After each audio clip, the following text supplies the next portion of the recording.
Tapi bohong. Aku hanya memikirkan satu peraturan penting. Kenapa kau lakukan hari ini kalau kau bisa melakukannya besok? Few moments later.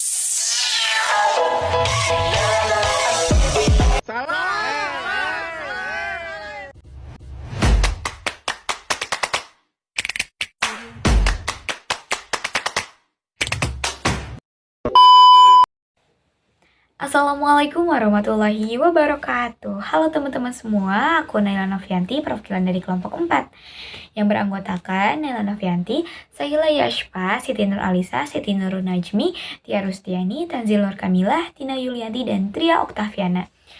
Nah, teman-teman, di sini aku akan menjelaskan sedikit mengenai Muradif Mushtarok. Sebelumnya, apakah teman-teman sudah mengetahui mengenai Muradif Mushtarok? Atau teman-teman pernah mendengar sepintas mengenai Muradif Mushtarok? Atau bahkan teman-teman tidak mengetahuinya sama sekali? Kalau begitu, mari kita belajar bersama-sama mengenai Muradif Mushtarok. Selamat menyaksikan!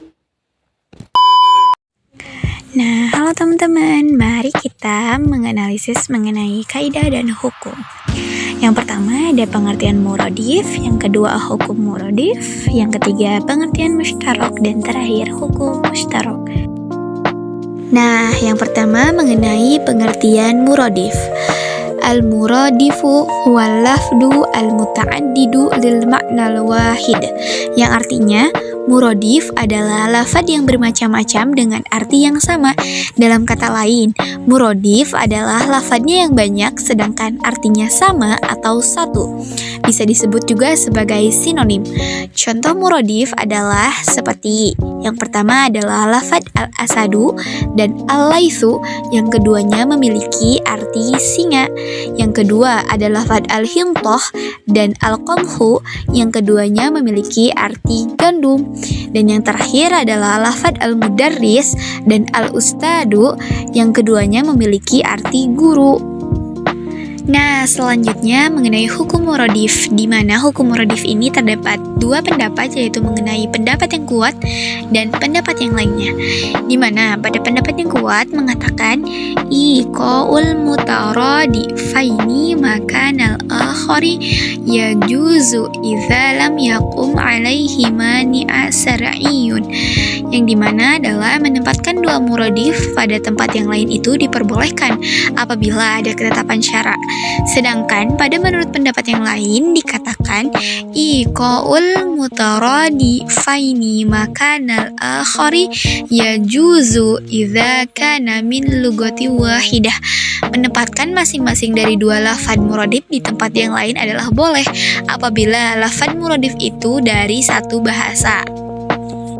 Nah, dari kedua pendapat itu, maka perbedaan pendapat tentang muradif lafaz yang hanya dalam bacaan selain Al-Quran, seperti bacaan-bacaan dalam sholat dan doa serta lainnya, maka Imam Malik berpendapat tidak boleh membaca takbir kecuali dengan lafaz Allahu Akbar. Namun, Imam Syafi'i dan Abu Hanifah membolehkan takbir dengan lafaz yang semakna dengan lafaz Allahu Akbar, seperti Wallahu Akbar, Allahu Azam, atau Allahu A'la, dan Allahu Ajal. Jadi, adanya perbedaan ini, apakah kita beribadah itu dengan lafaz atau dengan maknanya?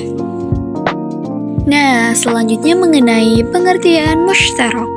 Al-mushtaraku fakullu lafdin ihtamala ma'na minal ma'ani al-muhtalifati au asma minal asma'i al-ihtilafil ma'ani, yang artinya mushtarok adalah setiap lafaz yang mempunyai arti berbeda-beda dari beberapa arti yang berbeda, atau nama-nama yang berbeda-beda dari beberapa nama yang berbeda artinya. Nah, mushtarok juga mempunyai pengertian dalam arti lain, yaitu al-lafdu alladzi yadullu ala mainaini au aksar, yaitu mushtarok adalah satu lafaz yang mempunyai dua arti atau lebih.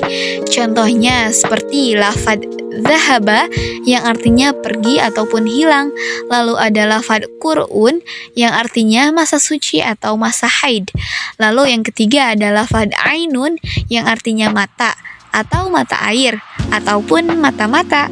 Lalu ada lafadz yadun yang artinya bisa tangan kiri ataupun tangan yang kanan.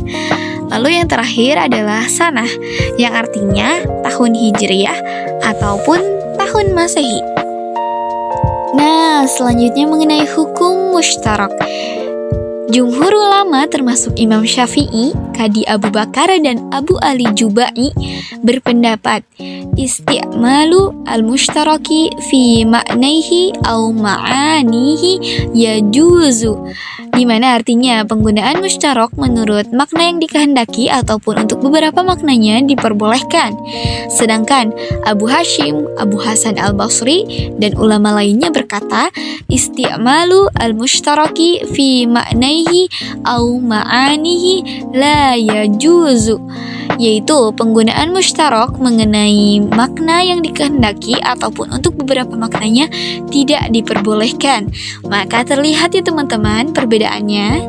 Lalu seperti lafaz sujud artinya bisa meletakkan kepala ke tanah, dan sujud pun dapat diartikan inaqiyad yang mempunyai arti kepatuhan, seperti pada firman Allah Subhanahu wa taala pada Quran surat Al-Hajj ayat 26 yang mempunyai arti dan ingatlah ketika kami memberikan tempat kepada Ibrahim di tempat Baitullah dengan mengatakan janganlah kamu memperserikatkan sesuatu pun dengan aku, dan sucikanlah rumahku ini bagi orang-orang yang tawaf, orang-orang yang beribadah, dan orang-orang yang ruku dan sujud. Nah, begitu kiranya teman-teman mengenai muradif dan mushtarak. Ternyata berbeda ya teman-teman. Muradif itu mengenai dua lafadz atau lebih yang mempunyai arti yang sama, seperti contohnya al-mudaris dan al-ustadu yang sama-sama memiliki arti yaitu guru. Sedangkan mushtarak adalah satu lafadz yang mempunyai dua arti atau lebih.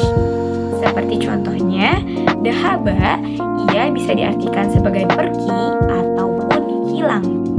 Nah, begitu kiranya teman-teman. Jadi, keduanya berbeda ya teman-teman. Sepertinya itu aja yang bisa aku sampaikan. Mohon maaf bila ada kesalahan. Wabillahi taufiq wal hidayah. Assalamualaikum warahmatullahi wabarakatuh.